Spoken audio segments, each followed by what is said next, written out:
제가 이제 성경을 좀 읽다 보니까 참 놀라운 걸 하나 발견을 했어요. 그게 뭐냐면, 하나님께서 우리 믿는 사람들을, 하나님의 이런 자녀된 사람들을 이렇게 나무, 트리, 이렇게 나무로 이렇게 표현하고 있는 부분이 많이 있더라고요. 그래서 이제 시편 1편 3절에 보니까 이제 이런 말씀이 있어요. 그는 이제 시냇가에 심은 나무가 철을 따라 열매를 맺으며 그 잎사귀가 마르지 아니함 같으니 그가 하는 모든 일이 다 형통하리로다. 하나님께서 여기 복 있는 사람에 대해서 말씀을 하시는데, 그죠? 우리가 누구냐 하면 우리는 이제 복이 있는 사람이고 복을 받은 사람들이에요.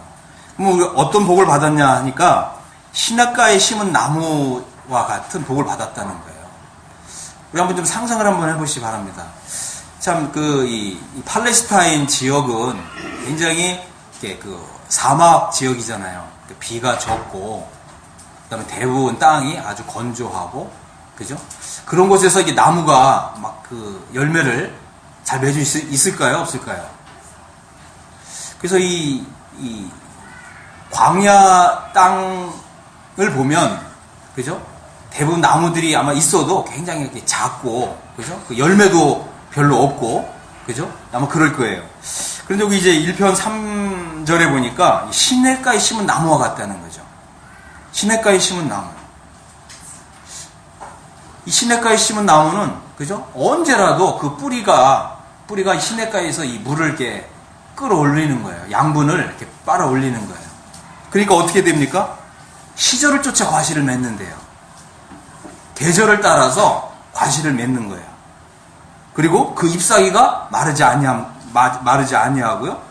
그래서 이 시냇가에 심은 나무가 시절을 쫓아 과실을 맺고 열매를 맺고 그 잎사귀가 마르지 않는다. 이거를 이제 다시금 이제 비유해서 우리의 실제 삶으로 돌아와서 이게 뭘 말하느냐 했더니 그 행사가 다 형통하다는 거죠. 그 행사가 다 형통한다. 이 말을 보니까 그가 하는 모든 일이 다 번영한다, 번성한다, 번창한다. 이런 뜻이에요. 우리가 누구라고요? 시냇가에 심은 나무와 같은 사람들이라고 하는 것입니다. 요한계시록 22장 2절에 보니까 여기에 참 놀라운 말씀이 있더라고요. 길 가운데로 이제 이 생명수가 흐르는데 강 좌우에 생명나무가 있고요. 그 다음에 12가지 실과를 맺힌대요. 한 나무가 12가지 실과를 맺히는데 달마다 그 실과를 맺히고, 그러니까 매 달마다 열리는 과실이 다 다른 거예요. 이런 나무가 하나 있으면 참 좋겠죠. 그죠? 그 실과를 맺히되 그 나무 잎사귀들은 만국을 소생하기 위하여 있더라. 우리가 장래에 이제 이 하늘나라에 가게 되면 우리 아마 이제 이 나무를 보게 될 겁니다. 그런데 이제 중요한 건 뭐냐면 우리 자신이, 그죠? 구원받은 우리 하나님의 자녀들이 바로 이런 나무와 같다고 하는 거죠.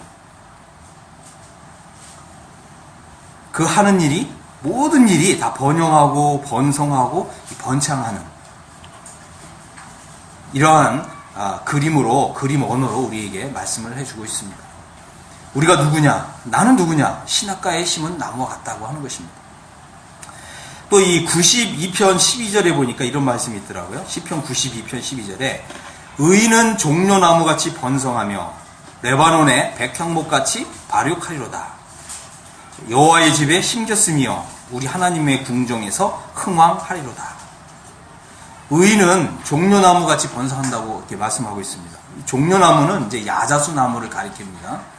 야자수, 이 사막 지역에 이 야자수 나무가 이렇게 쫙 이렇게 오아시스를 따라서 이렇게 심겨져 있는 거예요. 그러니까 이제 이 광야길, 사막길을 가던 사람들이 이런 야자수 나무를 발견하게 되면 이 야자수 나무에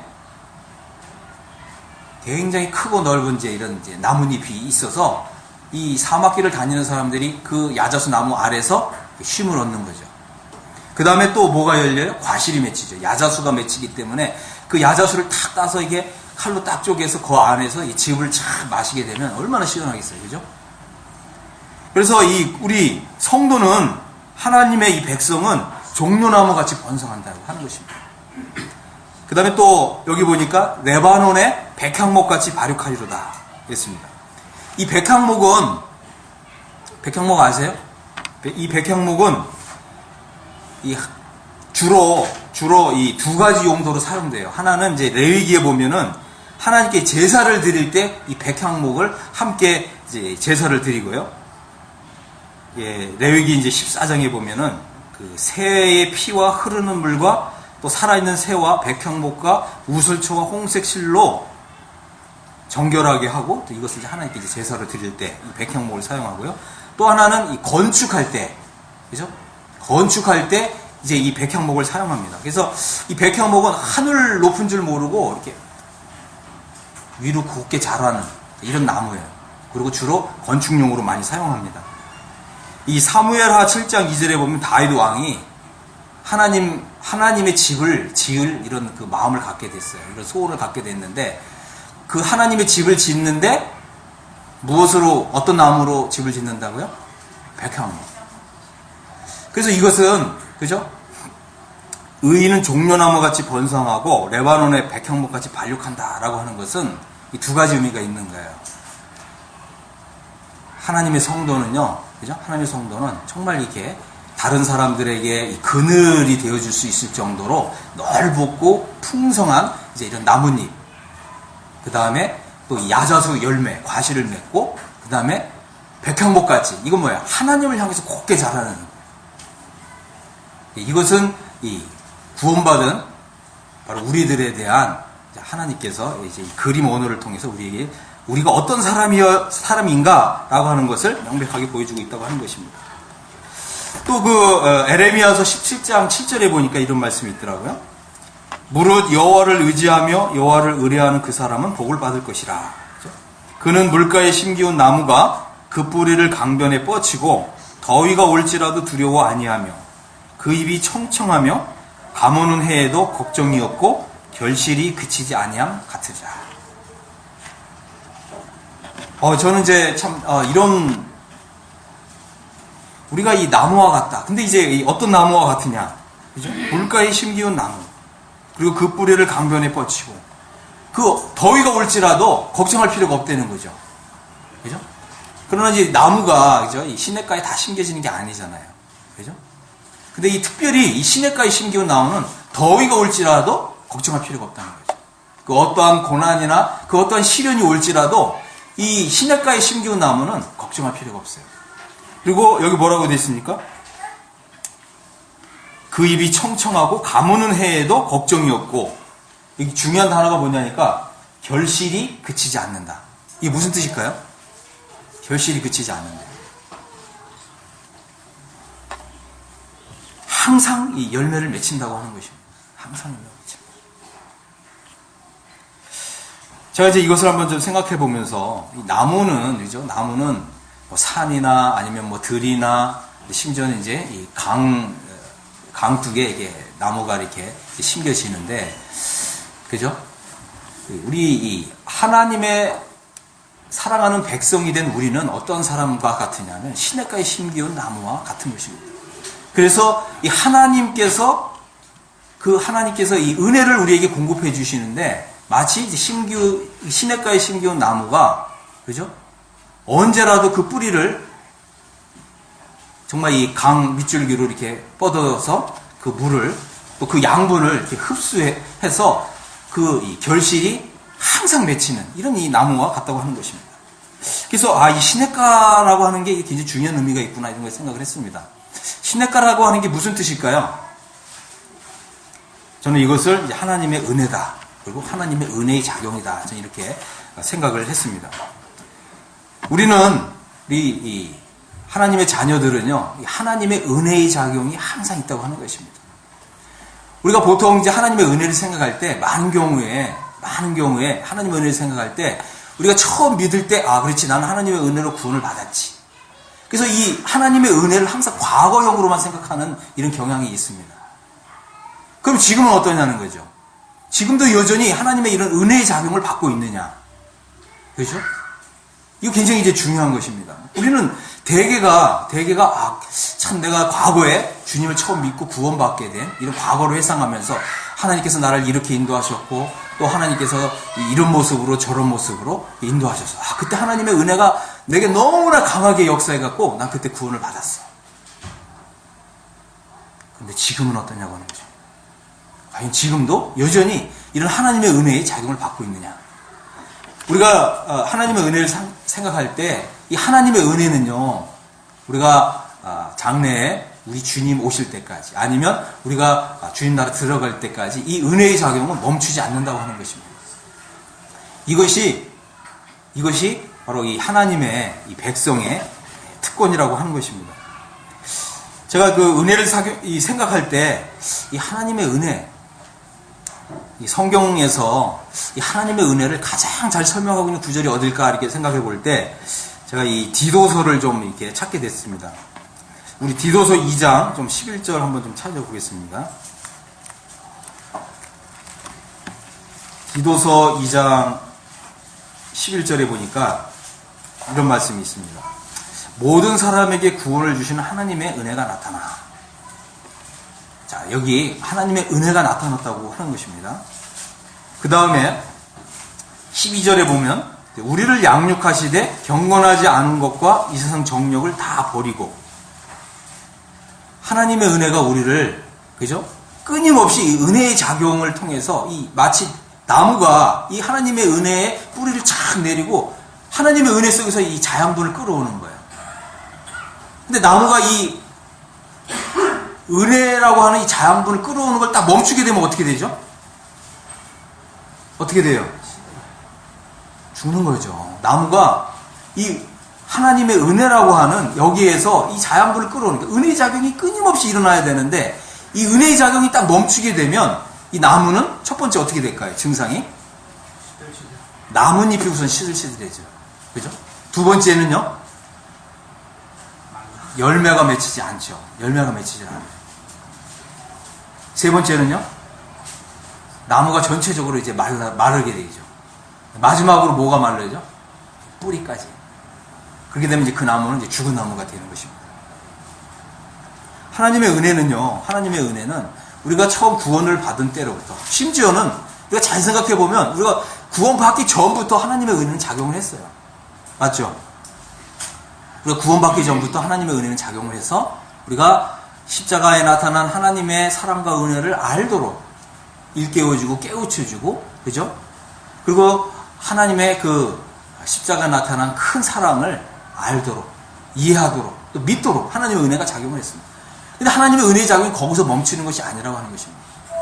우리가 이제는 하나님의 거룩한 백성이 되었기 때문에 바로 이 하나님의 거룩한 백성으로서 거룩한 열매를 맺도록 하나님의 은혜는 끊임없이 작용하는 것입니다.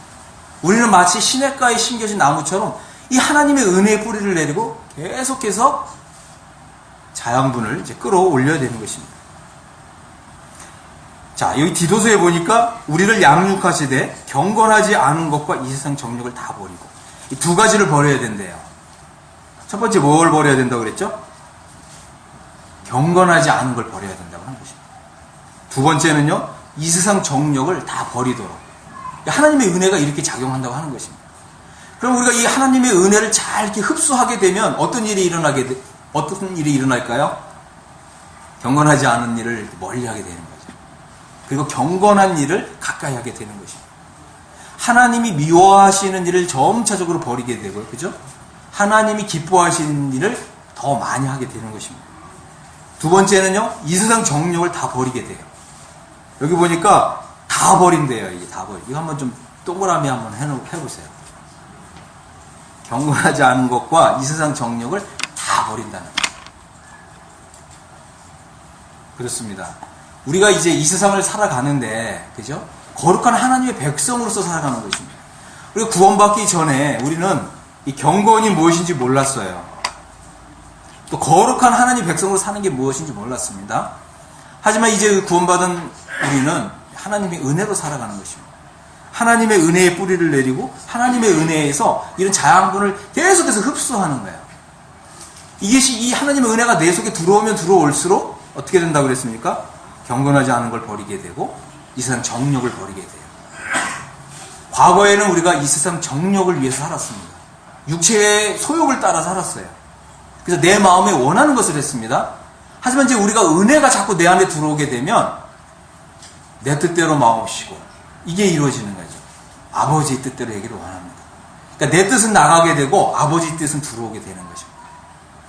바로 이것이 이제 은혜의 작용이 계속해서 나에게 일어나고 있는 증거라고 하는 것입니다. 그 다음에 근신함과 의로움과 경건함으로 이 세상에 살고.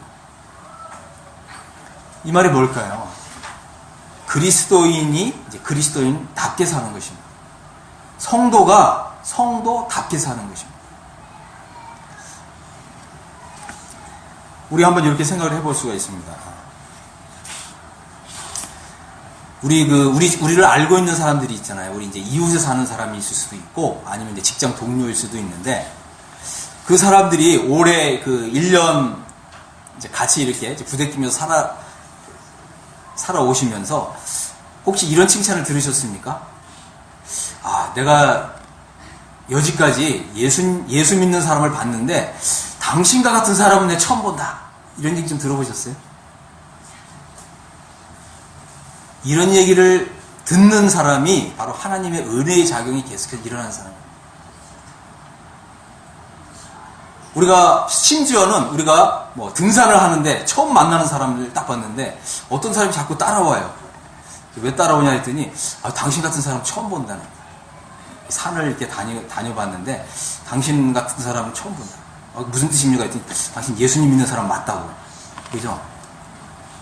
그리고 예수님을 믿되 아주 진실하게 믿는 사람이 맞다고. 혹시 이런 거 경험해 보셨습니까? 우리가 이제 이 은혜의 작용이 계속해서 이렇게 일어난다면 우리는 이제 주변 사람들로부터, 믿지 않는 사람들로부터 이제 이런 평가를 받게 될 것입니다.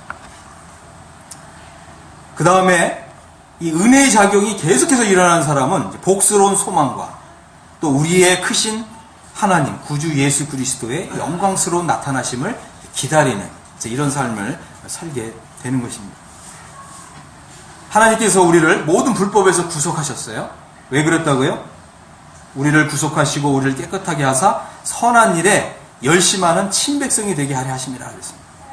제가 이제 이 구절을 이렇게 영어 성경으로 이렇게 보니까 이 단어가 이렇게 되어 있더라고요. 이 단어가 무슨 뜻이냐면 선한 일에 열심을 품고 다투듯이 선행을 하는 하나님의 보배로운 백성이다. 이런 뜻이더라고요. 우리는 이제 이 하나님께서 우리 마음에 어떤 것이 하나님의 뜻인지, 그죠? 하나님의 뜻대로 하는 것이 선한 일을 하는 것입니다. 그러니까 우리 생각에 선한 일이 아니죠. 그죠? 우리 생각에 선한 일이 아니에요. 우리는 선하지 않습니다. 우리 가운데 선한 사람 있어요? 우리가 볼 때는 정말 이분은 정말 선하다 이렇게 생각할 수 있죠. 지금 하나님 우리에게 가르쳐 주신 것은 뭐냐면 사람은 선하지 않다는 거죠. 그죠? 선하신 분은 하나님밖에 없다는 거예요. 그럼 우리가 어떻게 선한 일을 합니까? 하나님의 뜻대로 사는 거예요. 하나님의 뜻에 순종하며 사는 것이 선한 일에 열심하는 것입니다. 맞죠?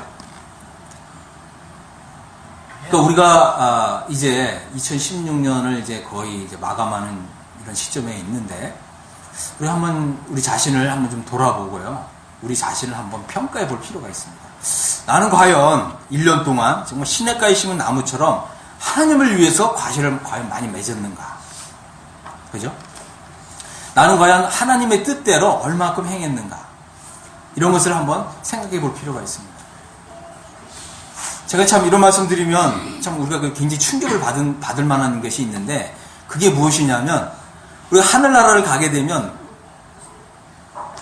하늘나라의 삶을 우리가 기쁨으로 시작할 것 같은데 사실은 성경을 정확하게 우리가 살펴보면 천국 생활은 기쁨으로 시작하지 않는데요. 슬픔의 눈물로 시작한대요. 그런 얘기 들어보셨습니까? 안 들어봤죠? 우리가 주님이 오시면 다 기뻐하고 환호할 것 같은데 천국 생활은 그렇게 기쁨으로 시작하는 게 아니래요. 눈물로 시작하는 거예요. 이게 무슨 뜻이냐? 우리가 이제 주님이 오시면 그죠? 천국으로 이제 하늘로 이렇게 올라가게 되고 이제 하늘에서 하늘나라 생활을 시작하는데 하늘나라의 삶을 시작하는 그 첫 관문이 뭐냐면 그리스도의 심판대라는 거예요. 그러니까 우리가 주님을 믿고 나서, 그러니까 우리가 믿기 전에 행했던 것은 예수님의 피로 다 깨끗하게 다 지워졌어요. 그런데 우리가 주님 믿고 난 이후에 행한 행위들은 하나님 앞에 행위책이 있습니다. 다 기록되어 있다는 거예요. 그거를 딱 하나님께서 펴놓고 우리 행위에 대해서 하나님이 다 평가하신다는 거예요. 우리가 잘했던 거, 잘못한 거. 우리가 주님 믿고 나서 행한 모든 행위들이 다 펼쳐질 때, 우리는 어떻게 웃을 것 같습니까? 울 것 같습니까? 울 것 같죠? 네. 울 것 같아요. 그래서 천국은 눈물로 시작한다고 하는 것입니다. 다시 말씀드린다면, 하나님은요, 우리의 이 삶을 저울로 다 달아보신다고 하는 것입니다. 다 평가하신다는 거예요. 그렇기 때문에, 이 지혜에 있는 사람은 이 땅에서부터 우선 나의 삶을 우선 평가해보는 이런 훈련이 필요해요. 나의 삶을, 그죠? 한번 1년 동안을 어떻게 살았는가? 그럼 하나님의 뜻에 일치하게 살았는가? 아니면 하나님의 말씀을 무시하고, 그죠? 내 생각대로, 내 뜻대로 살았는가? 이것을 부지런히 평가해보는 사람은 복이 있다고 하는 것입니다. 하나님은 우리를 시냇가에 심은 나무처럼, 그죠? 이렇게 1년 내내 과실을 맺는 이런 나무로 하나님께서 축복해 주셨고, 이렇게 은혜의 작용을 통해서 은혜를 끊임없이 공급해 주셨는데, 과연 나는 하나님이 받으실 만한 이런 과실을 맺고 살았는가? 이것을 정확하게 평가해보면 해볼수록, 그죠? 우리가 하나님 앞에서 칭찬과 영광과 존귀를 받을 그럴 가능성이 더 많아진다고 하는 것입니다. 저는 무엇보다도, 그죠? 무엇보다도, 우리는 이제 이 하나님의 백성이기 때문에 무엇보다도 은혜의 작용이 있다고 하는 사실에 더 좀 강조점을 좀 두고 싶습니다. 무엇이 있다고 그랬습니까? 은혜의 작용. 이 은혜의 작용이 뭐냐 하면, 그죠? 우리가 이 세상 밖으로 나가면, 그 세상 사람들과 어울려 살면, 우리가 정말 성도인지 그리스도인지 세상 사람들이 잘 모르잖아요. 하나님은 이거 아주 싫어하세요. 왜 그렇습니까? 성도라고 하는 말 자체가 이미 거룩해서 구별한 사람이라고 하는 뜻이거든요. 그래서 하나님께서는요, 우리가 세상에 나갔을 때 세상 사람들 가운데서 돋보이도록 하신다고 하는 거예요. 이게 바로 하나님의 은혜의 작용입니다. 그럼 은혜의 작용이라는 게 뭐냐? 이것을 다시 한번 제가 정의를 했습니다. 은혜의 작용이란 뭐냐면, 하나님의 백성과 세상 사람을 구분시키는 어떤 신적인 힘, 능력이 작용한다는 것입니다. 그래서 우리가 세상에 나갔을 때 세상 사람들 가운데서 이렇게 돋보이게 하시는 거예요. 뭔가 다르게 보이는 것입니다. 맞죠? 이런 거 경험하죠? 이런 게 없으면, 그죠? 정말 내가 성도가 되었나? 그죠? 이거 한번 점검해 보셔야 됩니다. 성경에서는 정말 너희 안에 그리스도께서 계시는지 그렇지 않은지 여러분의 믿음을 시험해 보라. 이런 말씀이 있는 것입니다. 정말 이 하나님의 이 성도, 하나님의 자녀는요, 세상 사람들과 다르게 돋보이게 하시는 이런 은혜의 작용이 분명히 있습니다. 뭔가 달라도 달라요. 그죠? 이 모든 것은 우리를 자랑하는 것이 아니라 하나님의 은혜를 자랑하도록 하시는 거예요. 그래서 우리가 구약 성경을 보면 이스라엘 백성들이 있잖아요.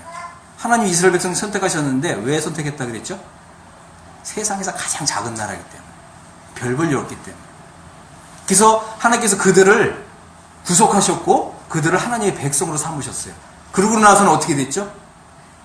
하나님이 함께 하셨잖아요. 이스라엘 백성들에게 복을 주셨고요. 하나님께서 은혜로, 그죠? 은혜로 그들을 두르셨고요. 그래서 이 세상 나라 가운데서 돋보이도록 하셨잖아요. 맞죠? 맞습니다. 하나님께서는요, 이 은혜를 통해서 하나님의 백성과 이 세상 사람들을 다르게 보이도록, 돋보이도록 이렇게 역사하신다고 하는 것입니다. 우리가 이제 이 구약 성경에도 보면 성경에 나오는 이제 중요한 인물들이 있어요. 이 사람들의 삶을 하나하나 다 보면, 예를 들면 아브라함, 그죠? 또 누가 있어요? 모세, 또 심지어는 요셉, 이런 사람들을 보면 항상 하나님의 은혜가 함께하고 하나님이 그들과 함께 하시니까 어떤 일이 일어났죠? 하나님이 함께 하심으로 형통하게 하셨죠. 그죠? 그러니까 믿지 않는 사람들이 볼 때, 아, 이 사람 뭔가 다르다. 뭔가 돋보인다. 이것이 바로 하나님의 은혜의 작용이라고 하는 것입니다. 자, 그런데 이제 이 마태복음 7장에 보니까 하나님은 우리를 아름다운 열매를 맺는 좋은 나무로 삼으셨다고 하는 것입니다. 우리는 누구라고요? 아름다운 열매를 맺는 좋은 나무. 우리가 우리의 이제 이런 좀 정체성, 이런 것을 좀 확고하게, 확실하게 할 필요가 있습니다. 하나님께서 물으시잖아요. 너는 누구냐? 그럼 뭐라고 대답하시겠어요? 저는 시냇가에 심은 나무입니다. 그죠? 당신은 누구냐? 저는 아름다운 열매를 맺는 좋은 나무입니다. 바로 이것이 구원받은 우리의 정체성이라고 하는 것입니다. 그런데 이제 이 갈라디아서라고 하는 성경을 보니까 여기에 참 무서운 경고가 하나 있어요. 그것이 뭐냐면 갈라디아서 5장인데요. 한번 좀 펴보겠습니다. 갈라디아서 5장 4절에 보니까 이런 말씀이 있어요. 율법 안에서 의롭다함을 얻으려 하는 너희는 그리스도에게서 끊어지고 은혜에서 떨어진 자로다. 그렇습니다. 이 갈라디아 교회는 성령으로 시작한 사람들이잖아요. 성령으로 시작했다는 말이 뭐겠어요? 우리의 삶에, 그죠? 처음 시작부터 끝까지 다 성령의 인도를 받아야 된다고 하는 것입니다. 그리고 성령의 작용을 받아야 된다고 하는 것이고요. 그럴 때 우리가 이 성령의 열매를 맺게 된다고 하는 것입니다. 그런데 어떤 사람들은 이제 이 성령의 역사를 떠나서 자기 힘으로, 자기의 노력으로 아니면 자기 의로 의롭다함을 받으려고 했다는 것입니다. 그러니까 어떻게 됐어요? 그리스도에서 끊어지고 은혜에서 떨어진다라고 하는 것입니다. 끊어진다는 말은 표현이 뭐겠어요? 붙어 있었는데 끊어진다는 거죠. 또 뭐예요? 떨어진다. 떨어진다는 말은 뭐예요?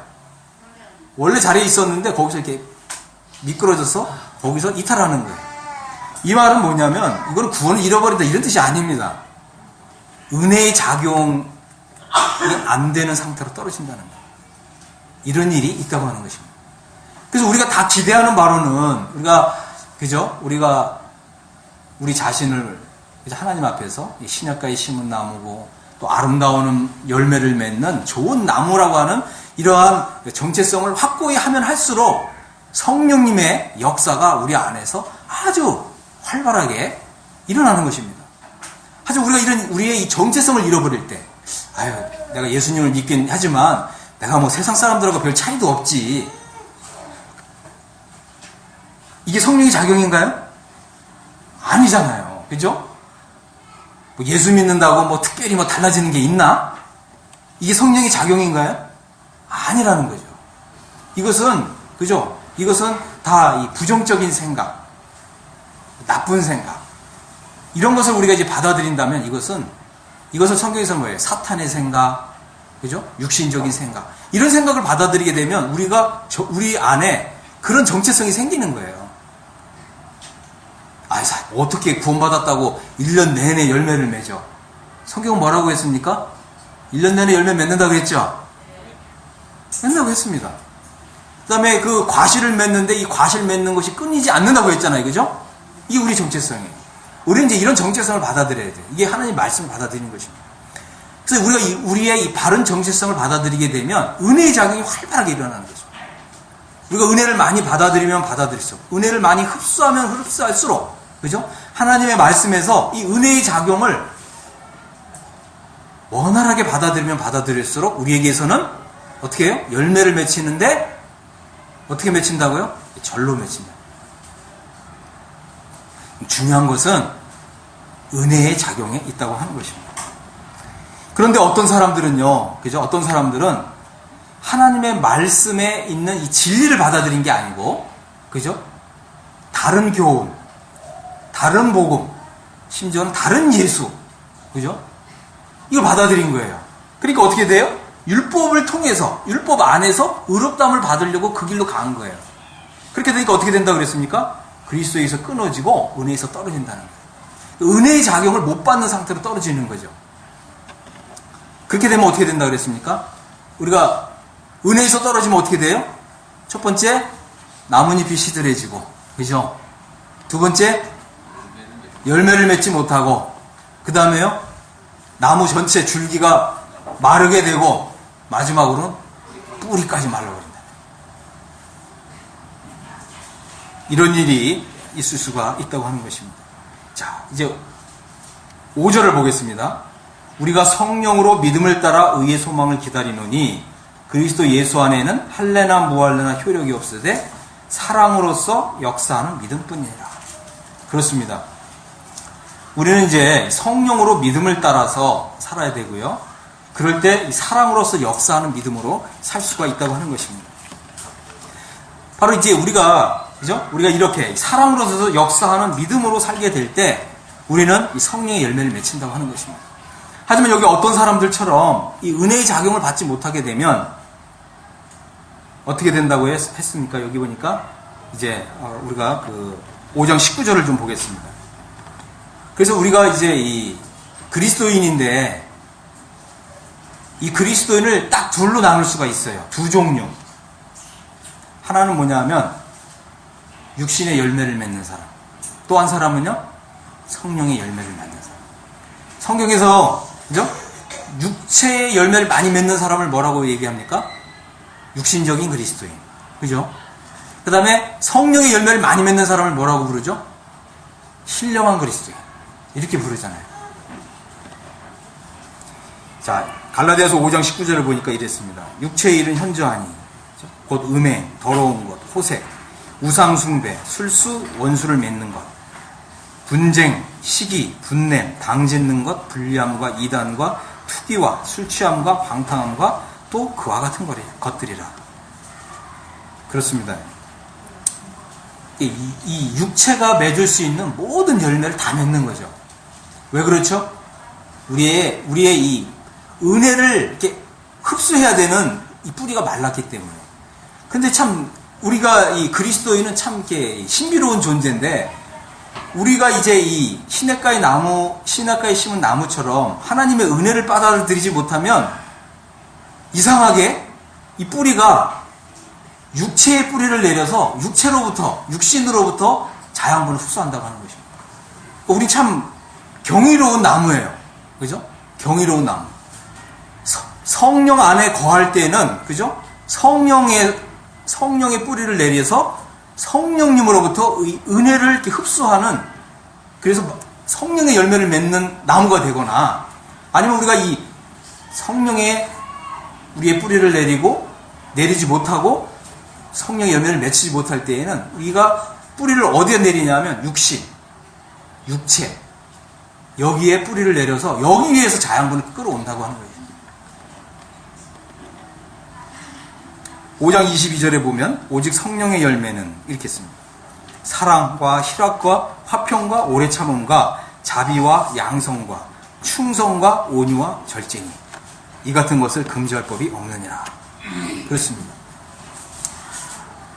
우리가 이제 신앙생활을 하는데 가장 좀 경계해야 될 것이 하나 있다면 무엇이 있을까요? 가장 경계해야 될 것. 제가 볼 때는 한 가지가 있어요. 하나. 뭐냐면 게으름, 영적인 게으름. 이제 교회가 보면 우리 교회에 정기 집회가 있잖아요. 정기 집회라고 하면은 두 가지가 있죠. 뭐가 있을까요? 우리 교회의 정기 집회. 뭐가 있죠? 수요 집회가 있고 또 하나 주일 집회가 있잖아요. 그죠? 이 두 집회에 잘 참석을 하는 것은 성령의 우리가 뿌리를 내리고 사는 것입니다. 근데 우리 이 교회 정기 집회에 잘 참석을 못하는 이유는 어디에 뿌리를 내리고 있다고요? 육신의 뿌리를 내고 있다는 거예요. 육신의 뿌리를 내리고 있으면 어떻게 된다고요? 게을러진다고 하는 것입니다. 성령의 뿌리를 내리고 있으면 우리는 어떻게 돼요? 부지런해지죠. 그래서 우리 그리스도인이 열매를 많이 맺느냐 맺지 못하느냐, 성령의 열매를 풍성하게 맺느냐 아니면 육체의 열매를 풍성하게 맺느냐의 관건은 우리가 어디에 뿌리를 내리고 사는가 있다고 하는 것입니다. 한 사람은 육신의 뿌리를 내리고 있고요, 한 사람은 성령의 뿌리를 내리고 있습니다. 우리가 우리의 2016년을 한번 좀 돌아보면서 나는 과연 어디에 뿌리를 내리고 살았는가 하는 것을 한번 생각해 보기 바랍니다. 또 주님이 오늘 오신다면, 그래서 주님이 나를 하늘나라로 이렇게 부르실 때 하나님께서 우리의 삶을 다시 이게 다 평가하실 텐데, 그죠? 우리는 과연 어떤 평가를 받을 것인가, 이런 것을 한번 생각해 볼 수 있게 되기를 바랍니다. 그리고 정말 하나님 앞에서 주님, 제가 한번 저의 삶을 평가해 보니까 저에게 변화가 필요하다는 것을 이제 알았습니다. 무엇이 필요하다고요? 변화. 그렇습니다. 하나님은 성령의 역사를 나의 삶 속에서 일으키시기 전에 먼저 무엇을 일으키시냐 하면 변화를 일으키신다고 하는 것입니다. 새로운 변화. 과거에 살았던 내가 아니고 이제 새로운 성령의 열매를 맺는 나. 그래서 이 과거에 우리가 살았던, 그죠? 이 육체의 열매를 맺는 이 삶은 옛사람의 삶이라는 것입니다. 이제 성령의 열매를 맺는, 그래서 변화가 된 나의 삶은 새 사람의 삶이라고 하는 것입니다. 하나님은요, 우리가 새 사람으로 살기를 원하시는 거죠. 우리 성도님들이 한번 가만히 생각해 보시고, 저에게 변화가 필요합니다, 이렇게 생각하시는 분 계세요? 주님, 정말 저에게 변화가 필요합니다. 주님, 저의 삶을 변화시켜 주십시오. 정말 이 마음으로부터, 그죠? 우리 정말 이 심령으로부터 정말 이렇게 기도하기를 원하시는 분 계세요? 주님, 정말 저 이제 옛사람을 청산하고요, 새 사람으로 살기를 원합니다. 우리가요, 이 육체의 열매를 많이 맺은 이유는 옛사람으로 살았기 때문에 그렇습니다. 우리가 이제 성령의 열매를 맺을 수 있는 비결은 새 사람으로 사는 것입니다. 제가 이제 갈라디아서를 통해서 좀 세 구절을 좀 말씀을 드릴 거예요. 하나님께서는요, 이제 이 변화가 필요하다고 하는 것을, 주님, 정말 저는 절대적으로 변화가 필요합니다, 이 변화의 필요성을 느낀 사람에게 이 세 구절을 보여주시는데, 이 세 구절을 이렇게 통칭해서 뭐라고 부르냐면 십자가의 도라고 부릅니다. 뭐라고 부른다고요? 십자가의 도. 예, 십자가의 도는 뭐냐면 이제 더 이상 옛사람으로 살지 않고 새 사람으로 살 수 있는 하나님의 방법입니다. 십자가의 도라고 하는 것은 무엇이냐면 나의 나쁜 거 있죠? 나에게서 나타나는 부정적인 거, 그 다음에 연약한 거, 그죠? 이 모든 것을 옛사람과 함께 다 버리는 거예요. 그리고 이제 하나님이 나에게 새 사람을 나에게 입혀주시는 것입니다. 이제 이것이 이루어지려면 갈라디아서에서 이 세 구절을 믿어야 돼요. 자, 이 세 구절을 이제 알려드리겠습니다. 우리가 이제 시냇가에 심은 나무로서 또 아름다운 열매를 맺는 좋은 나무로 우리의 이 정체성으로 살아가기 위해서는 내 안에 십자가의 도가 이루어져야 된다고 하는 것입니다. 이 십자가의 도라고 하는 것은 무엇이냐면 우리가 이제 성경을 보니까 이 십자가의 도가 정말 필요했던 교회가 있어요. 혹시 아세요? 어떤 교회인지? 고린도 교회였습니다. 고린도 교회. 이 고린도 교회는요, 예수님이 나의 죄를 대신해서 나의 죄를 용서해 주시기 위해서 예수님이 십자가에 못 박히셨다고 하는 것을 믿었던 사람들이죠. 예수님이 나의 죄를 위해서 돌아가셨다. 그죠? 그래서 우리가 이 십자가를 바라볼 때 누가 못 박힌 게 보입니까? 예수님이 십자가에 못 박힌 게 보이잖아요. 그죠? 우리가 이 십자가를 바라볼 때 우리가 한번 이렇게 질문해 볼 수가 있습니다. 자, 여러분 십자가를 바라보십시오. 십자가를 바라보면 누가 못 박혀 있는 게 보입니까? 이렇게 질문해 볼 수가 있죠. 누가 못 박혀 있다고요? 예수님이 나를 대신해서 못 박혀 있는 거예요. 고린도 교회는 이걸 믿었을까요? 안 믿었을까요? 이걸 믿었죠. 믿었습니다. 그런데, 그렇죠? 그런데 고린도 교회는 십자가의 도를 배워야 됐어요. 그래서 이 고린도 교회를 향해서 사도 바울이 십자가의 도를 강조한 것입니다. 그럼 십자가의 도가 뭐길래, 그죠? 십자가의 도가 뭐길래 사도 바울은 고린도 교회를 향해서 십자가의 도를 강조했을까요? 이 십자가의 도라고 하는 것은 무엇이냐면 내가 못 박힌 십자가입니다. 누가 못 박혔다고요? 내가 못 박혔다. 우리는요, 나의 삶 속에서 성령의 열매가 맺히지 않는다면, 그죠? 그래서 나쁜 열매만 맺고 있다면 우리는 십자가 앞에 다시 서야 됩니다. 십자가 앞에 다시 서야 됩니다. 그래서 이 십자가를 바라볼 필요가 있습니다. 자, 십자가를 바라보니까 이제 갈라디아서 세 구절 제가 말씀드린다 그랬는데 세 구절 한번 보겠습니다. 우선 첫 번째 갈라디아서 2장 20절입니다.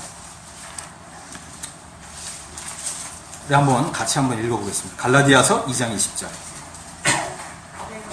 시작. 내가 그리스도와 함께 십자가에 못 박혔나니 그런즉 이제는 내가 사는 것이 아니요 오직 내 안에 그리스도께서 사시는 것이라. 이제 내가 육체 가운데 사는 것은 나를 사랑하사 나를 위하여 자기 자신을 버리신 하나님의 아들을 믿는 믿음 안에서 사는 것이다. 자, 갈라디아서 2장 20절을 보니까 누가 못 박혔습니까? 내가 못 박혔잖아요. 그죠? 내가 못 박혔습니다. 하나님께서는요, 그죠? 이 육신의 열매를 맺는 옛사람인 나를 십자가에 못 박았습니다. 그래서 우리가 다시 십자가 앞에 서서 이 십자가의 도를 받아들이면 어떻게 됩니까? 나의 옛사람은 십자가에 못 박히고요. 그 다음에 어떻게 됩니까? 하나님이 이제 나에게 새 사람을 입혀주시는 거예요. 그렇다면 어떤 일이 일어나죠?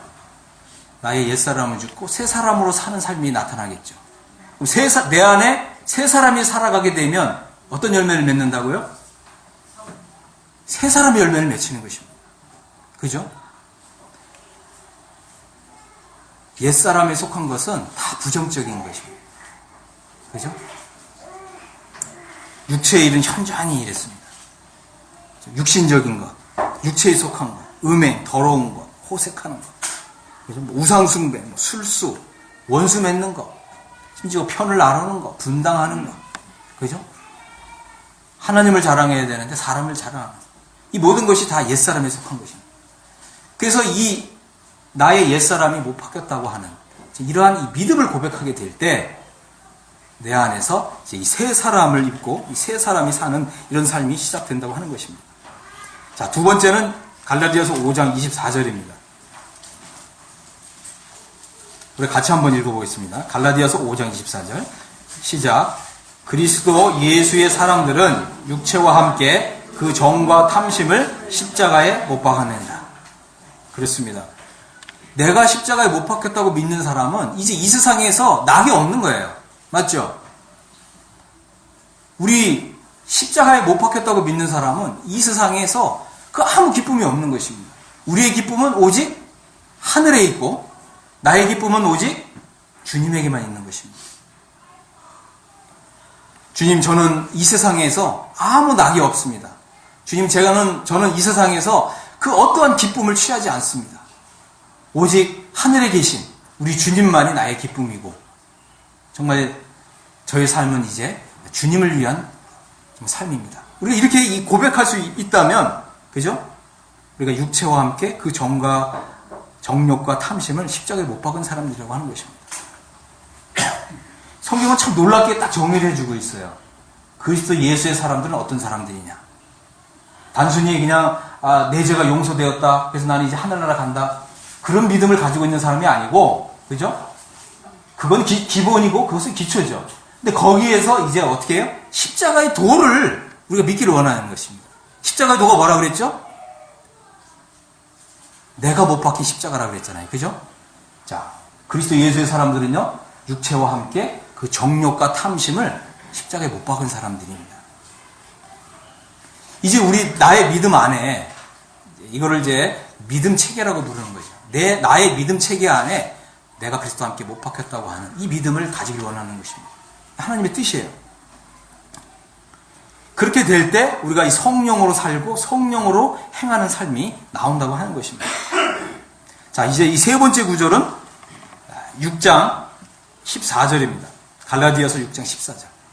우리 같이 한번 또 읽어보겠습니다. 시작. 그러나 내게는 우리 주 예수 그리스도의 십자가 외에 결코 자랑할 것이 없으니 그리스도로 말미암아 세상이 나를 대하여 십자가에 못 박히고 내가 또한 세상을 대하여 그러하니라. 그렇습니다. 예수님이 십자가에 못 박혔어요. 그래서 예수님이 나를 대신해서 십자가에 못 박히셨고 내가 지금 모든 죄를 예수님이 대속해 주셨습니다. 그래서 우리가 십자가를 자랑했습니다. 그런데 그것만으로는 그죠? 우리가 이 열매를 맺는 삶을 사는데 충분하지 않다고 하는 것입니다. 이제 하나님께서는 이 십자가의 도가 우리 가슴에 분명하게 새겨지기를 원하시는데 그게 뭐라고요? 내가 십자가에 못 박아 죽었다고 하는 것입니다. 사도 바울이 이제 예수 그리스도의 십자가를 자랑했고 두 번째 세상이 못 박혔다는 거예요. 세상. 여러분 만일 이 세상이 십자가에 못 박혔다면 세상을 위해 살아가는 모든 것은 다 한 줌 모래성과 같은 거예요. 모래성 아시죠? 모래성. 우리가 뭔가 이 세상을 위해서 열심히 살았는데 내가 뭔가 이뤘다고 하는 걸 딱 봤는데 손에 딱 쥐어보니까 이게 모래처럼 다 빠져나가는 거죠. 하나도 건질 게 없다는 것입니다. 우리는 오로지 주님을 위해 사는 것입니다. 주와 복음을 위해 사는 거예요. 이것이 바로 십자가에 못 박힌 우리의 진정한 정체성인 것입니다. 하나님을 위해서 산 것은 전부 다 하늘에 다 세이브 된다는 거예요. 하늘에 다 보화로 저장이 된다고 하는 것입니다. 하지만 이 세상을 위해서 살아간 것은요, 아니면 나 자신을 위해서. 그죠? 우리가 이 가치관이 조금 바뀔 필요가 있습니다. 우리는 이렇게 생각해야 됩니다. 먼저는 하나님이 먼저라고 하는 것입니다. 그래서 너희는 먼저 그의 나라와 그의 의를 구하라 그러잖아요. 그죠? 이 가치관이 바뀌어야 돼요. 근데 우리는 자칫 잘못하면 어떻게 돼요? 내 가족. 그죠? 그러니까 내 가족을 위해서 당연히 우리가 살아야 되는 거죠. 그건 맞습니다. 하지만 제가 말씀드리고 싶은 거는 우선순위를 말씀드리는 거예요. 우선순위. 하나님이 먼저죠. 맞죠? 하나님이 먼저입니다. 두 번째, 교회가 먼저죠. 그 다음에 세 번째가 뭐예요? 가족. 네 번째가 나. 우선순위입니다. 다 귀한 것이고, 그죠? 다 우리가 열심히 다 해야 되는 것이지만, 첫 번째가 하나님, 두 번째 교회, 세 번째 가정, 네 번째 나. 우리가 이 우선순위를 바로 해야 됩니다. 이 우선순위를 바로 하지 않으면 어떻게 돼요? 우리는 성령 열매를 맺지 못한다고 하는 것입니다. 세상이 못 박혔고요. 그 다음에 여기 세 번째, 누가 못 박혔다고 되어 있어요? 내가 세상에 대해서 못 박혔다. 우리는 이제 자랑해야 됩니다. 십자가를 자랑해야 돼요. 우리는 지금까지 십자가를 자랑하긴 했어요. 근데 어떤 십자가를 자랑했습니까? 나를 대신해서 예수님이 십자가에 못 박힌 십자가를 자랑했죠. 근데 이제는 어떤 십자가를 자랑하라고요? 내가 못 박힌 십자가. 그죠? 내가 못 박혔다는 뜻은 뭐죠? 나는 이제 더 이상 세상에 대해서 아무 낙이 없습니다. 저는 오로지 이제 남은 삶을 주와 복음을 위해 살겠습니다. 주님과 정말 복음이, 그죠? 하나님과 또 교회가 저의 삶의 우선순위로 삼겠습니다. 이렇게 될 때, 그죠? 이렇게 될 때, 하나님께서 우리의 삶에 은혜의 작용을 활발하게 해주신다고 하는 것입니다. 우리가 새 사람으로 살게 되면, 그죠? 우리가 예를 들어서 옛 사람으로 살게 되면 은혜의 작용이 있을까요? 없을까요? 없죠. 근데 반은 옛 사람, 반은 새 사람으로 살게 되면 은혜의 작용이 어떨까요? 반반밖에 안 되겠죠. 근데 나의 옛 사람은 완전히 십자가에 뽑아 죽었어요. 이제 나는 새 사람으로 살아요. 그럼 은혜의 작용이 어떻게 되죠? 100% 활발하게 일어나겠죠. 그럼 어떤 열매를 맺어요? 의의 열매, 성령의 열매, 그죠? 아름다운 열매를 맺게 된다고 하는 것입니다. 우리가 다 그렇게 되기를 바랍니다. 그래서 이제 갈라디아서 6장에서 주님이 이런 말씀을 해주셨어요. 스스로 속이지 말라. 하나님은 만홀히 여김을 받지 않는다. 만홀히 여김을 받는다. 이 참 단어가 어렵죠. 자, 이거 사전을 좀 찾아봤어요. 만홀히 여긴다는 말은 뭐냐면 한만하고 소홀하게 생각하다, 이런 뜻이래요. 소홀하게 생각하는 건 알겠는데 이 한만하다는 건 또 무슨 뜻인지 잘 모르겠잖아요. 또 이것도 제가 한번 사전을 찾아봤습니다. 한만하다고 하는 뜻은 뭐냐면 되는 대로 내버려 두고 등한히 한다라고 하는 뜻이래요. 그럼 이 말이 뭐죠? 신앙생활을 하는데, 그죠? 되는 대로 내버려 두고 등한히 한다. 아, 어떻게 되겠지. 오늘 수요 집회 가야 되는데, 부지런히 준비해야 되잖아요. 그죠? 몇 시부터 준비해야 돼요? 아침부터 준비하면 더 좋죠. 그죠? 아, 오늘 수요 집회 가는 날이야. 오늘은 주일이야. 그럼 어떻게 해야 돼요? 하나님을 생각함으로, 그죠? 정말 성심을 다해서 우리가 준비하고 오면, 그럼 수요 집회 올 수 있을까요? 없을까요? 올 수 있죠. 이런 마음으로 우리 신앙생활을 하면 열매가 안 맺힐 수가 없는 거죠. 근데 수요 집회인데 어떻게 돼요? 되는 대로 되겠지 뭐. 그죠? 그래서 되는 대로 내버려 두고 등한히 하고 하나님을 생각할 때 소홀하게 생각하는 거예요. 중하게 여기질 않고, 그죠? 소홀하게 생각하니까 우리에게서 성령의 열매가 맺히지 않는다고 하는 것입니다. 이제 정리하겠습니다. 우리는요, 만일 나의 삶에 정말 성령의 열매가 맺히지 않는다면 다시 십자가 앞에 서야 됩니다. 우리는 십자가의 도를 배워야 돼요. 갈라디아서 세 구절 말씀을 드렸습니다. 2장 20절, 5장 24절, 그 다음에 6장 14절. 나를 대신해서 예수 그리스도께서 못 박힌 십자가가 아니라 내가 못 박힌 십자가. 그리고 나의 옛사람이 못 박힌 십자가. 정말 이 십자가의 도를 내가 믿음으로 받아들이고 정말 십자가의 도를 따라 산다면 이제 더 이상 옛사람으로 살지 않고 새사람으로 살게 되고요. 그렇다면 하나님의 은혜의 작용이 내 안에서 풍성하게 나타나서 시냇가에 심은 나무처럼 그 잎사귀가 정말 1년 내내 청청하고요. 또 달마다 결실을 맺히고요. 또 결실을 맺지 않는 그런 일이 없게 되고요. 그 다음에 아름다운 열매를 맺게 될 것입니다. 하나님께서 하나님 말씀대로 그렇게 이루실 줄로 확실히 믿습니다. 네. 감사합니다. 기도하고 마치겠습니다.